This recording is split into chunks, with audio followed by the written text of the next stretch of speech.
Assalamualaikum warahmatullahi wabarakatuh. Buat teman-teman semua, semoga semuanya sehat selalu. Jadi di video kali ini saya ingin berbagi tips pengalaman pribadi saya kalau dengan teknik finishing ataupun proses jantan yang banyak ditanyakan dari teman-teman lewat komentar. Om Agus, bagaimana proses finishing ataupun tahap untuk penguncian lobet jantan ketika sudah rajin bunyi.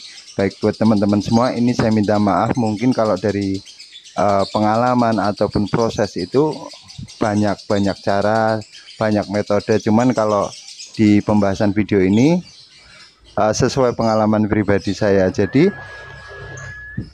berhasilnya proses jantan itu dari proses penggacoran, Om. Tapi setelah kita melakukan proses penggacoran, ini beda-beda, Om. Lobet jantan itu ada yang cuman bocor-bocoran, enggak kena dakaring, enggak ngedobel. Nah, sebelum kita untuk proses penguncian ataupun pemberian untulan ataupun bagaimana caranya kita agar lobet jantan itu lebih rajin bunyi ketika kita berikan untulan ataupun pasangan awalnya. Baik, Om. Yang pertama-tama, kalau saya pribadi, sepengalaman saya pribadi, proses penggacoran ada yang saya sendirikan di ruangan sendiri, ada yang dengan sistemnya metode koloni kapsul, ada yang sistemnya dengan disekat-sekat dengan kerodong ataupun triplek. Kalau saya sendiri pakainya kerodong, Om. Jadi setelah proses penggacoran ini biasanya saya cari jantan yang nadanya agak ngristal ataupun nada kering. Biasanya lobet jantan yang cenderung ke faktoran, bukan bocoran, karena kalau bocoran itu cenderungnya nadanya masih kurang mendekati ke kering. Tetap bisa, semuanya bisa diupayakan, tetapi kalau menurut saya pribadi beda-beda, Om. Tiap bahan beda-beda, nggak semuanya bisa nada kering ya, Om. Kalau saya pribadi seperti itu sih pengalaman saya meraba dari proses dari bahan gitu.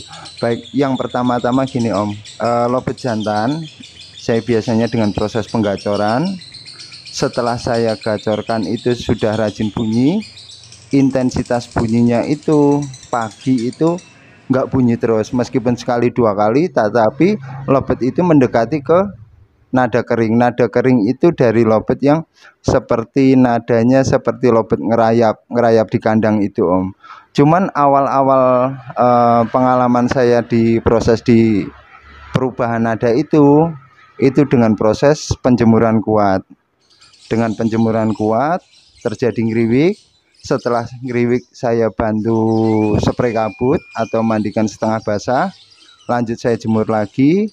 Besok saya ulangi lagi seperti itu dengan metodenya sistem koloni kapsul. Nah, setelah dengan sistem koloni kapsul ini, burung ini mulai bunyi di koloni. Ini besok saya lanjut lagi dengan penjemuran kuat. Saya bantu spray kabut ataupun mandi setengah basah. Pakan saya berikan millet putih sama kenarisit 1 kilo sama 1/4.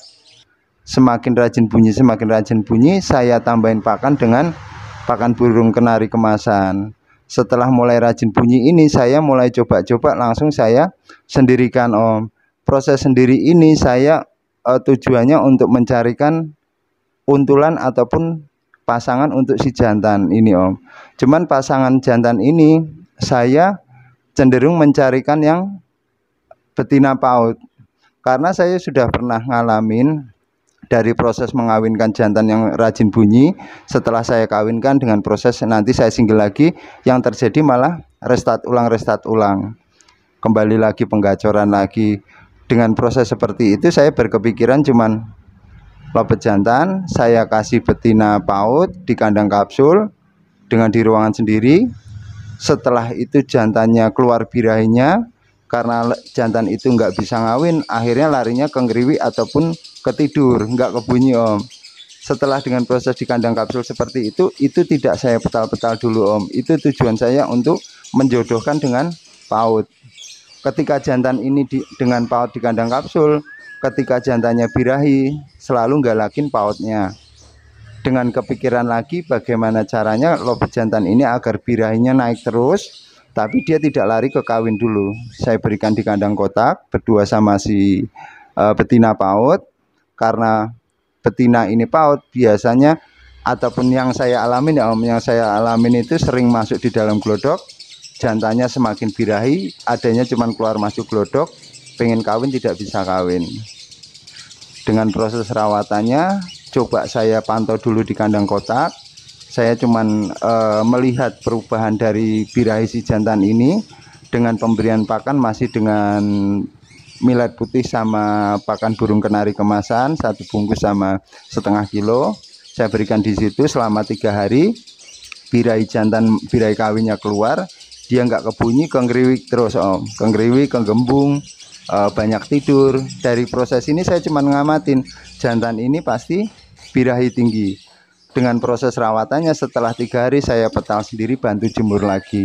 Karena dengan proses penjemuran ini saya ngimbangin dari birahinya si jantan gitu Om. Saya bantu jemur kuat, terus saya bantu mandi juga setengah basah. Setelah kering saya masukkan lagi.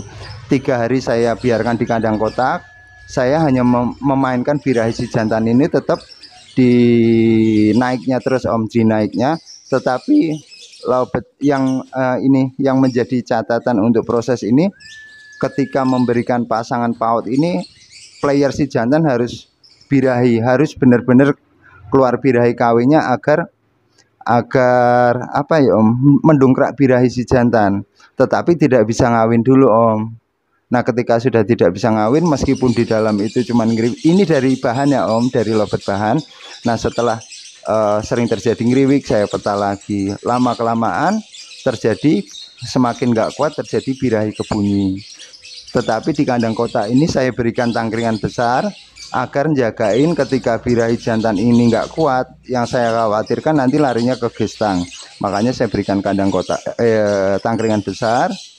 Tiap 3 hari sekali saya petal. Semakin ada kemajuan, semakin ada kemajuan. Lanjut saya proses di kandang kotak dulu. Semakin keluar birahi kebunyi di kandang kotak, baru proses cabut pasang. Jadi kalau saya minta maaf, bukannya saya ini sekedar sharing aja Om, sharing pribadi. Kalau dari teman-teman Om, proses penguncian jantan Om, proses penjodohan, sebenarnya suksesnya kita proses jantan itu tergantung dari proses penggacoran kita Om. Setelah dari proses penggacoran, yang kita gacorkan itu bahannya seperti apa gitu Om. Karena gini Om, enggak semuanya bisa lobet itu menujunya ke nada kering. Adanya cuma nyardot, bocoran, cuman nggak ke nada kering. Itu yang agak lama Om. Insya Allah bisa, cuman agak lama. Cuman yang cepat mendekatin itu biasanya ke nada kering. Nada kering itu ditimbulkan yang pertama pasti dari materi, dari proses penggacoran yang kita lakukan, dari rawatan hariannya. Lobetnya itu pasti nadanya meskipun 5 detik, 3 detik itu ada nada kering. Diawali biasanya ketika proses penjemuran, dia gigit-gigit besi, lanjut bunyi sekali 2 kali, ataupun 3 detik, 4 detik. Nanti tingkahnya banyak gerak lagi, nanti gigit besi lagi, bunyi lagi, diawali dari situ. Itu pengalaman saya pribadi proses ngedobeli jantan. Tapi kan gini Om, nggak semuanya semudah itu untuk kita mencari bahan seperti itu. Tetap pinter-pinter kita nyortir. Biasanya kalau saya untuk nyortir burung jantan yang akan saya proses, saya selalu dengan yang pernah saya sampaikan ataupun saya sering sharing, itu sistem koloni kapsul dengan ditempel-tempel lama, petal sendiri, tempel lama, petal sendiri. Dari situ saya mesti fokus salah 1-2 burung gitu. Seperti lobet jono itu juga gacor-gacoran durasi, tapi nadanya enggak ke nada kering. Ya selama ini masih saya buat untuk masteran, karena saya alhamdulillah sedikit paham kalau untuk mendekati ke konslet awal itu. Yang pertama nada itu mempengaruhi, terus dari birahi jantan itu mempengaruhi. Birahinya itu seperti gigit-gigit besi, nyepah-nyepah. Tetapi kalau kita hanya memberikan pakan kencang aja tanpa proses penjemuran, yang terjadi cuman biasanya cuman birahi nyepah-nyepah toh gitu. Cuman kalau dibantu penjemuran kuat, terus diimbangi dengan mandi supaya proses penjemurannya itu imbang Om, nggak terlalu kepanasan. Nanti kita dropin lagi, kita jemur lagi. Biasanya saya penerapannya jemur dulu, nanti mandikan, terus setelah mandikan saya jemur lagi, terus saya mandikan, nunggu kering, lanjut saya rendeng lagi. Proses awalnya seperti itu. Tetapi dengan proses seperti itu kadang-kadang saya juga menerapkan dari proses koloni. Ini coba Om tanpa dengan mandi jemur. Setelah pola perawatan yang kemarin, cobalah dari rendengan langsung petal sendiri tanpa penjemuran, dilaras sendiri. Itu juga sudah rajin bunyi. Cuman kalau dengan penerapan penjemuran itu lebih rajin bunyi, birahi ini dapat. Jadi intinya tetap kembali ke lobet masing-masing Om. Jadi intinya di situ saja. Di sini saya minta maaf.